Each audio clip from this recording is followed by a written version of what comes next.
On March 19, 2015, over 1,000 protesters marched through the capital city of Perth to the Parliament in objection to the planned closure of 150 remote Indigenous communities.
I want to thank everyone out here today because we are here because our communities are being closed. That's what we're here for. Warra! Warra! I also want to thank those people all over Australia, our brothers and sisters who will be out in protest today. And remember, this place behind us is going to try to put laws through to stop people like us coming up here to protest. That's what this country's coming to. And those behind me that support closure of our lands, no shame, shame on you.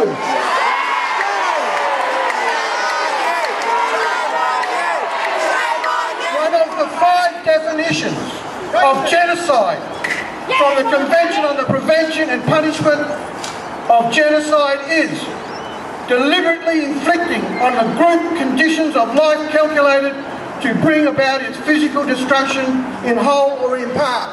If you're and seeing Aboriginal people from all over the state here today standing up for their rights, it is an absolutely I also want to thank all the watchers that have come out here because Australians really support the Indigenous community in this battle. And it has got to be something we have got to work together as a nation to tell Mr Abbott and to tell Mr Barnett that cultural identity is not just a lifestyle. It is a deep and profound connection with the land that our Aboriginal people have. We share a heritage.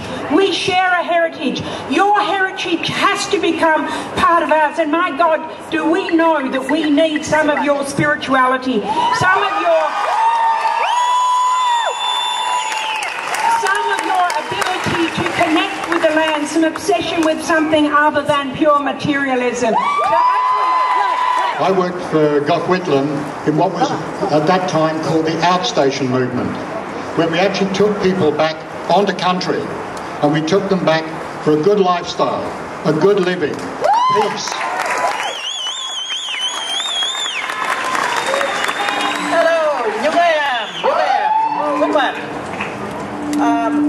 I'm here to support you people because I've been voted in by my people in the Kimberley to talk on all these issues.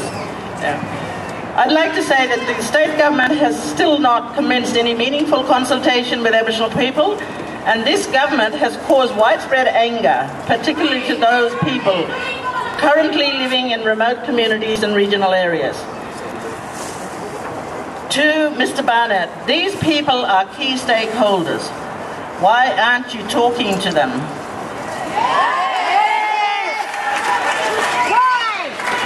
I have asked questions in Parliament requesting information and a list of the communities that this government wants to shut down, and nothing has been provided to me. The government continues to ignore the voice of Aboriginal people.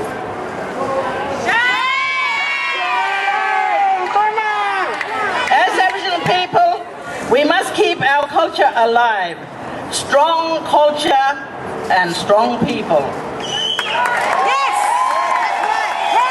People. Living in communities helps us to fulfill our cultural obligations of looking after land, plants, animals, and passing on traditional culture practices to our future generation.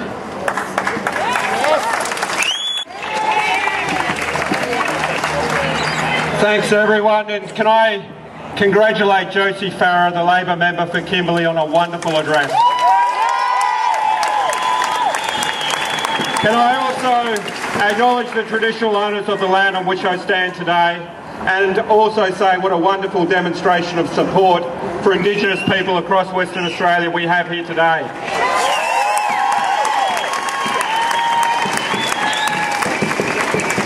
People living in their homes that they and their ancestors have occupied for tens of thousands of years is not a lifestyle choice.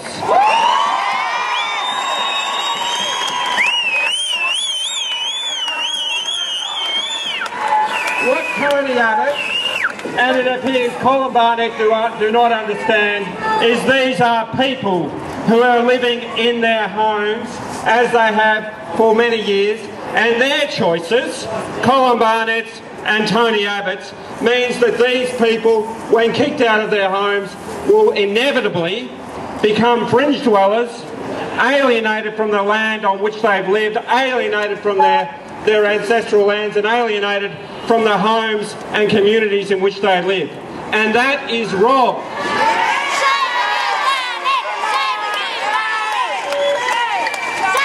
You cannot just kick people out of their homes with little notice. You cannot just close 150 communities across Western Australia and just say with a stroke of a pen, that's all right, something will happen in the future. That is not right. Imagine if the government went out there and said we're going to close 150 white communities across Western Australia, what the reaction would be.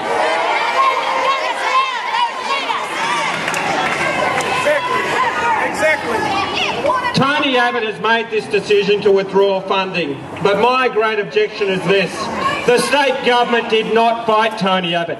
The state should have fought Tony Abbott. The state should have said, do not withdraw this funding, we are not accepting it. We do not agree with what you are doing.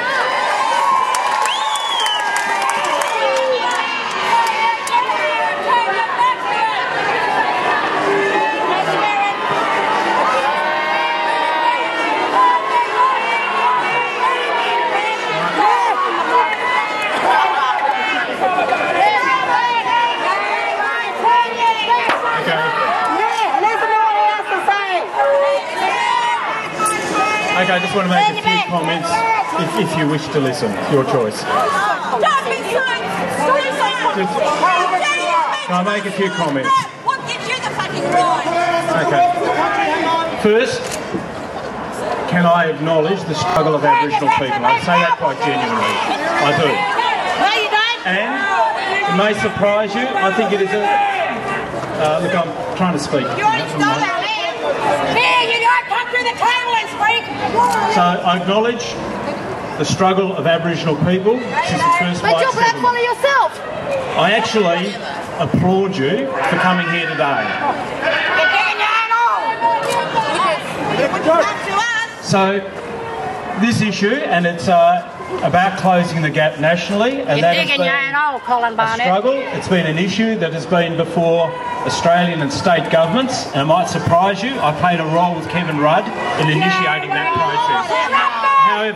However, I know.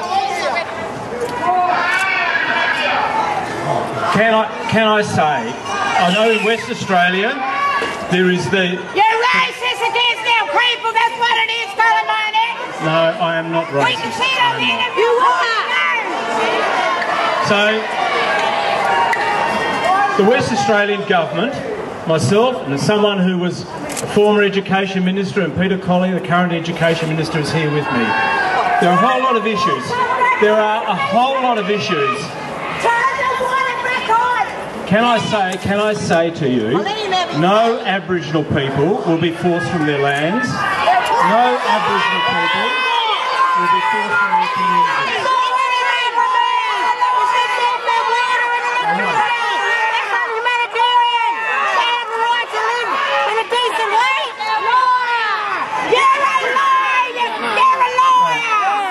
People will not be forced from their traditional lands. That will not happen. I want to tell you about the challenge that we face. Can I tell you about the real challenge? If you want to listen, and if you want to put yourself for just a moment in my shoes, I don't pretend.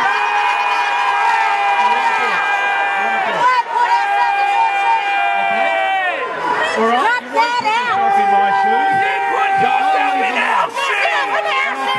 The issues are for government. There are, as you know, 273 remote Aboriginal communities in West Australia. Walk them all in our shoes, brother. And for people who wish to live on their traditional lands, preserve their culture, their art, good on you. Good on you. Are you going to have my issue, and it's your issue as much as it's mine, probably more yours than mine, is how can we ensure that boys and girls go to school? How can we ensure that they are safe? How can we resist alcohol and drug use? And I will be failing you as the Premier of this state if I ignore those issues. You will not elect me for that, but I will not resign from that. And I would ask you, as Aboriginal people and as leaders in your community, work with me, work with the government to improve the lifestyle and opportunities for Aboriginal people. That is the problem we're seeing. Are you up for it? I hope you are. Because there is an historic opportunity to improve the condition and opportunities for Aboriginal people. That is what I am dedicated to. I hope that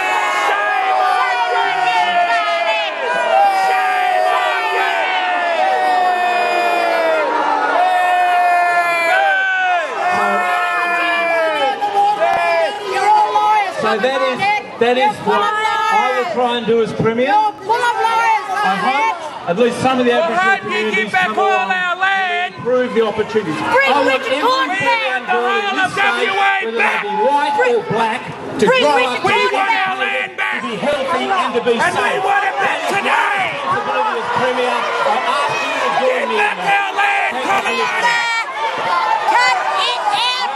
Join me as the Premier of West Australia.